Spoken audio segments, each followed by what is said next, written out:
Mas malah nggak kelihatan dia. Orang Hamas. Tapi banyak yang buat. Kan banyak dihancurkan tank-tanknya itu. Nol, jarak 0 meter. Ngelawan tank, Pak. Ini molotov bomnya ditaruh di ini tank ini. Dia datang lah, ditaruh di tanknya itu. Tinggal. Terus dia mundur lagi, tembak lagi dari jauh pakai RPG. Kok bisa nggak kelihatan loh, berani itu hebatnya. Ya? Wah.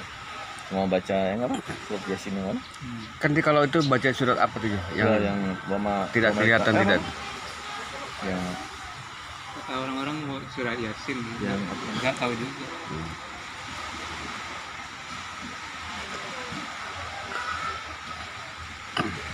yang apa itu? Udah. Per, percaya nggak Per?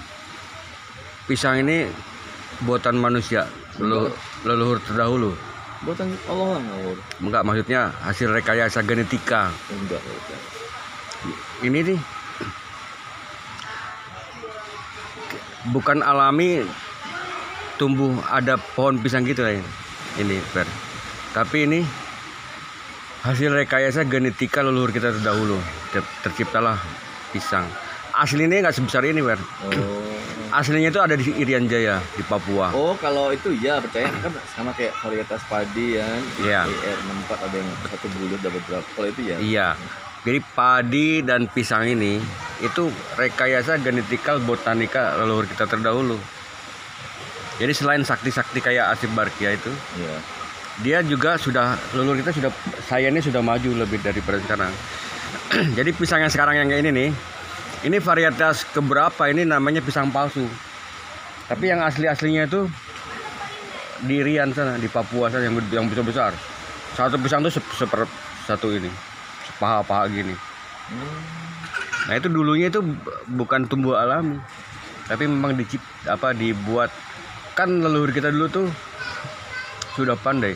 Makanya sebelum diciptakan bersamaan ini ya pisang ini dia ahli leluhur kita juga ini rekayasa genetika biologi kayak macam Gatot Kaca, Jatayu itu hasil rekayasa biologi human.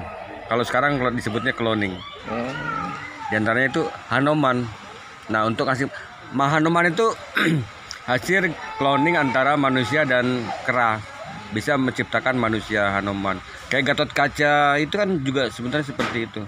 Iya. Jadi leluhur kita ciptakan makhluk rekayasa genetika sehingga tercipta Hanuman. Nah, makanannya Hanuman itu juga spesial dibuat yaitu pisang. Nah, pisang ini kalau diselidiki secara ilmu nuklir, satu truk pisang ini kalau dia melewati pintu detektor nuklir berbunyi dia Per.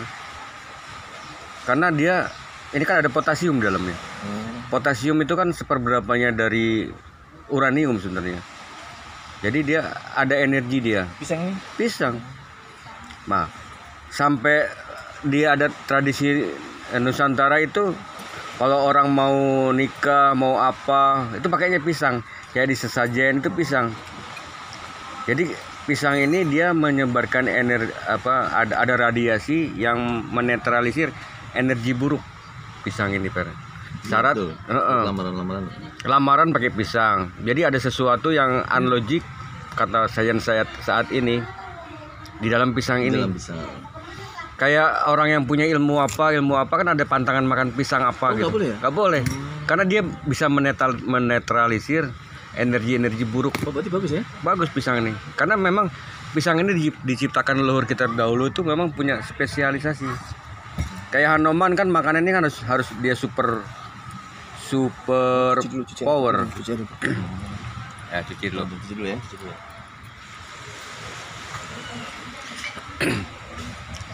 Itulah pisang. Hanuman makan pisang.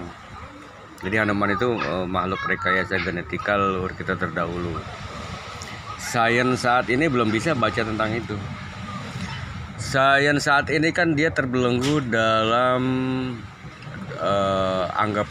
anggapan sehingga terbatasilah yang namanya sains itu. Sains itu sekarang dianggap sains jika dapat diraba, disentuh, jadi bersifat bahani. Nah, itu kebuntuan sains saat ini. Kalau leluhur kita itu lebih daripada itu, dia bisa non materi, jadi dia bisa melewati keterbatasan ruang dan waktu. Nah, leluhur kita itu bisa banyaklah cerita-cerita di Nusantara yang bisa ke Mekah, kemudian itu karena sudah dapat melampaui keterbatasan ruang dan waktu. Unlogik kalau kata sains, karena sains saat ini itu membatasi dirinya, dia hanya dianggap sains jika bahani, bisa diraba, padahal lebih dari itu leluhur kita sudah lakukan. Dia bisa melampaui keterbatasan ruang dan batasan ruang dan waktu. Nah, itu sains leluhur kita. Jadi pisang ini salah satu hasil rekayasa leluhur kita yang kalau diselidiki oleh sains saat ini nggak bakal bisa mampu mengungkapnya. Di dalam pisang ini ada potasium, ada kandungan-kandungan tertentu. Bahkan orang yang berlebihan makan pisang ya, itu bisa over energi. Oh, gitu ya? Iya. Oh. Nah, orang yang punya ilmu apa, dia bisa luntur ilmunya dengan makan pisang apa, misalkan pisang Ambon, pisang apa gitu ya. Tapi syaratnya kalau pisang itu untuk acara-acara tradisional tidak boleh menyentuh bumi. Karena apa? Kalau dia sudah menyentuh bumi, itu berarti energinya sudah ternetralisir. Misalkan kayak gini. Nah, Kayak tadi ya. nah itu udah ternetralisir, kayak Masih di atas. masih di atas itu energinya masih bagus lah, sempurna. Kalau sudah ke bumi dia ternetralisir hingga hilang kemampuan yang sengaja dulu diciptakan untuk itu. Monyet tuh lincah ya, Makanya monyet itu lincah. Energinya berlebih dan dia cukup. Itu kalorinya beda dengan kalori padi segala macam, beras. Salut ya leluhur kita ya. Cuma ya generasi muda harus mempelajarinya lah. Belajar dari masa lalu, dari sejarah lalu untuk lompat 1000 langkah ke depan. Belajar sejarah ya fungsinya itu, membaca masa lalu untuk lompat jauh ke depan. Oke, pisang bahasa terdahulunya moka. Kaladavina moka. Moka itu pisang hasil rekayasa genetika botanikal Nusantara. Kalau makhluknya kera, monyet, Hanuman, Jatayu. Nah, itu bukan makhluk fiktif, tapi itu makhluk real leluhur kita.